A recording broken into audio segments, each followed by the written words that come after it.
Hi everyone, I'm Nivash and I'll be giving the 5007 project demo on behalf of our group.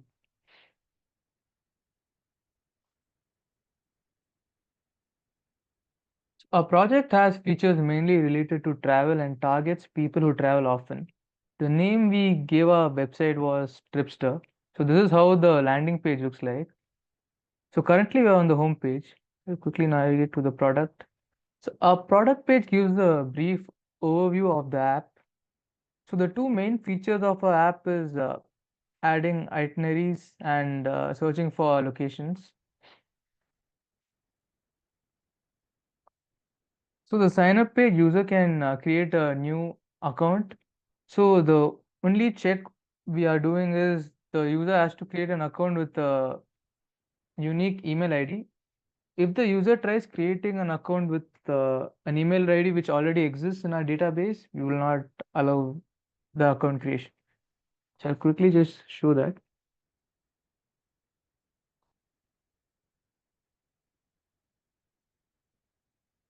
So in this case, this email ID already exists in our database, so the sign up does not work here.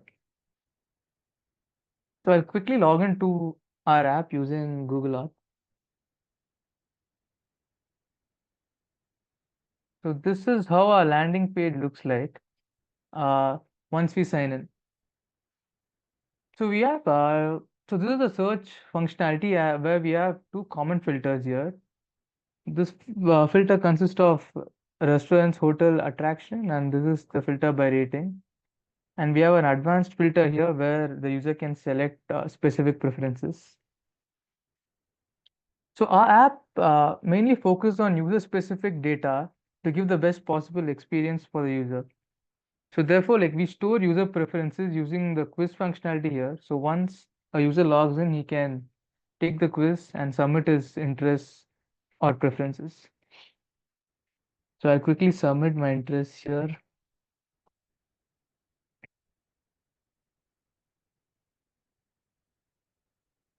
So once I submit my preferences here, it will automatically update in the advanced filter. So these were my selected filters. So once we log into the app will ask for location permission. So in my case, I've given permission. So therefore, we have navigated to Singapore here.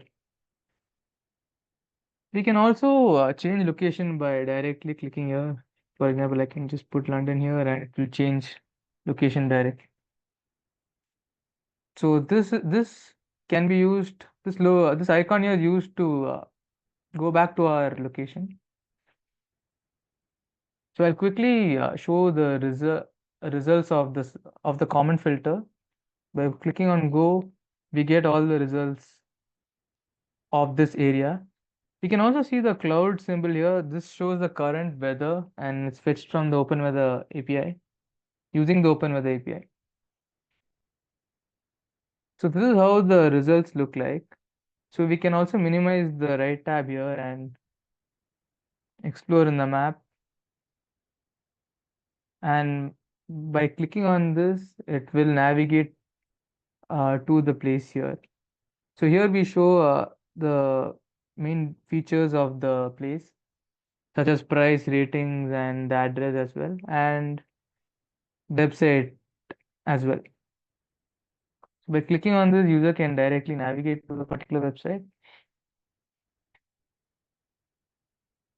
So one of the main features of our app is to review quickly and efficiently. So a user can just click on this and review quickly by just dragging and dropping or selecting and submitting. So the reviews are stored in our database. So similarly for the advanced filter, we have various selections. So I'll just quickly select a few and save. So once I save, it reflects here and I can remove it from here as well and it reflects similarly.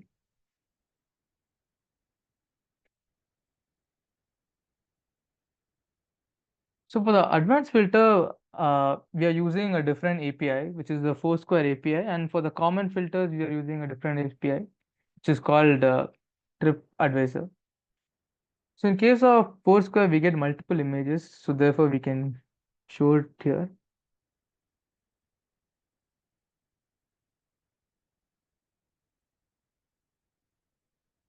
So similarly, we have an option to like and store each like place. So the like place is stored for each user, and the user can view it uh, here in this tab. So if I navigate to the liked, you can see all the features that I like. So this is user specific and can be filtered. Similarly, the reviews as well. So whatever reviews I have given, the user can see it here and he can filter it based on the ratings.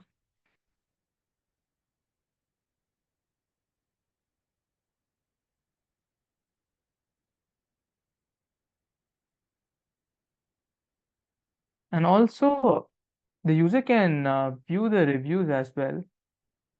So the user can view all reviews by just clicking on this icon here. So these are all the reviews given by all users. So these reviews can again be filtered based on date and as well as ratings.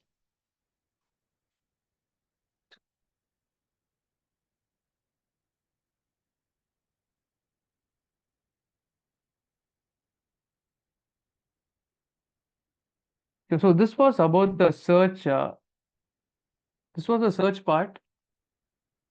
So now I quickly navigate to the itinerary part. So we are also allowing the user to generate itinerary. So the user can just type some place and the Google place suggestions will automatically suggest. So I'll quickly add. And the user can use these preferences as well. So these preferences are nothing but the preferences which you submitted while giving the quiz. So that is automatically taken into consideration to generate a tailored itinerary. So the itinerary we are generating with the help of GPT endpoint. So therefore it takes a couple of seconds to generate.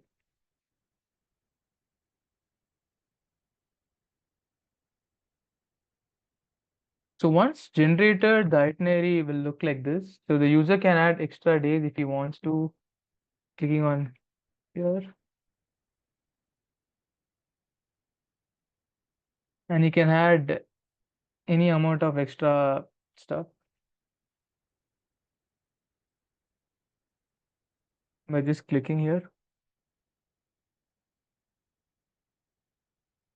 So while adding a place, usually each and every element is mapped to a location so that we can view it on map. So in case we don't add a location, we will fetch the location from the GPT endpoint. So when I add, it is actually fetching a location from the GPT endpoint. So similarly, we can save the itinerary as well. So I'll just rename it to version 5 and then save. So this is saved in the database now, and we can view our list of saved itineraries here.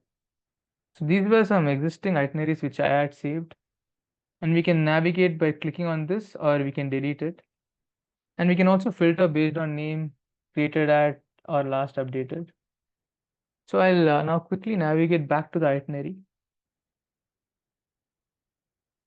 So here, for example, in this saved itinerary, when the texts are long, we are using a tooltip to show as well. And one of the main features of the itinerary is the drag and drop functionality to make it very flexible. So the user can just drag it from day one and shuffle accordingly to whatever he wishes. So I'll quickly show the view and map feature as well. So each and every itinerary can be visualized on the map as well. So now when I click on the view and map, we get redirected to the map. So here we can see all the lists here for each and every day. So we can also select day specifically here. So this just shows the day for day 1, day 2, day 3, day 4, and similarly we can remove and add. So these are the only locations for day 1. So I have an auto center feature here which will automatically center based on the location of each and every element here. So if I switch this off, then it will not center. And if I switch it back on, it will center.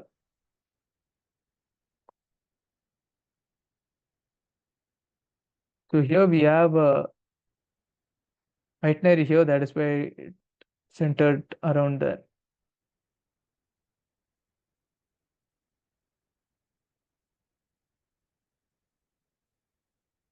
So we also have a tooltip to display the timing here, because we cannot, if the texts are too long, we cannot show everything on the map itself. And we have an information icon here. This shows all the unavailable data in map. For example, these results are not currently showed on the map. So that is why it is here. So these fields are not available in the map. So we can go back accordingly and we can change. And also one of the key features is we can add a location manually as well. For example,